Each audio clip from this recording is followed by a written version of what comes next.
Hey everybody, it's Party Elite with an overview of some new free content for Total War Warhammer.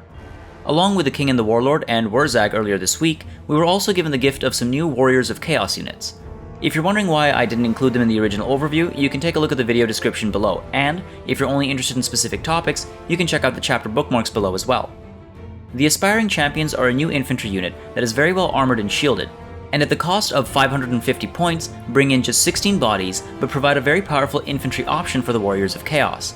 Statistically, they are cut above almost all other Chaos infantry units, though they lack armor-piercing capabilities, swapping out instead for magical damage.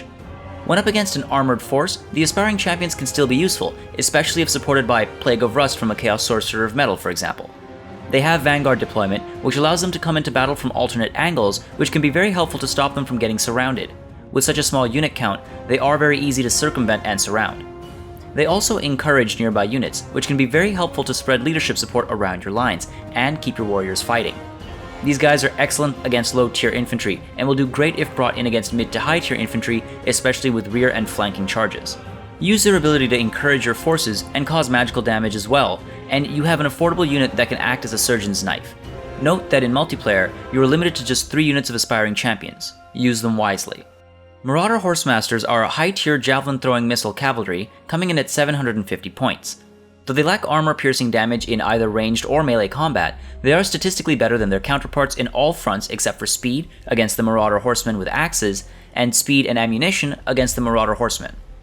Using them against unarmored units for early harassment, or to chase down artillery and range units early on will be very helpful, and throwing javelins into the backs of your unarmored enemy at the lines can provide great support. Their greater range means they can keep a safer distance from the enemy, and their melee attack and defense, while not high by any means, also gives them the opportunity to rear charge with some degree of safety. They can be used to push enemy morale from wavering to routing with a rear charge, and that can be very helpful in causing chain routes. With Vanguard deployment and firewall moving, they can be tucked away to the side and brought out to cause extra damage in select engagements, or they can be used to harass the enemy early on, constantly running for safety while still trickling in damage. The Chaos Feral Manticore gives the Warriors of Chaos another step of air capabilities, adding some more maneuverability to the army.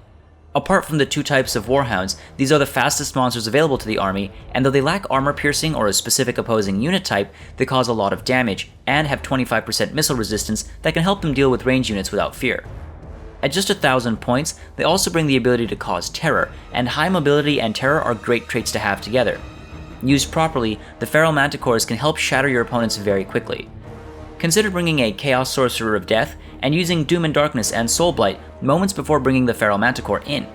The armor reduction will help, but the massive drop in leadership by 24, along with a 10 from fear brought on by the Feral Manticore, and more from the damage it's about to deal, can quickly drop closely packed units into wavering status. With terror kicking in, a flank or the entire front can collapse, being chased off to the edge of the battlefield. With that said, a Feral Manticore will not be able to survive a concentrated air battle.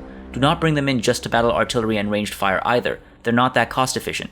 If you intend to bring them in for rear charges with the support of leadership drain, they can be quite a powerful tool on the battlefield. That covers the new content for the Warriors of Chaos. If you'd like an overview of the King and the Warlord, make sure to check out my 3-part series looking at the new factions, lords, units, and regiments of renown. Let me know your thoughts on these new units below. Any approaches that you've seen success with? Any units that you're setting aside as pointless? Otherwise, make sure you subscribe to this channel for more Total War content. Thank you for watching, and good luck on the battlefield.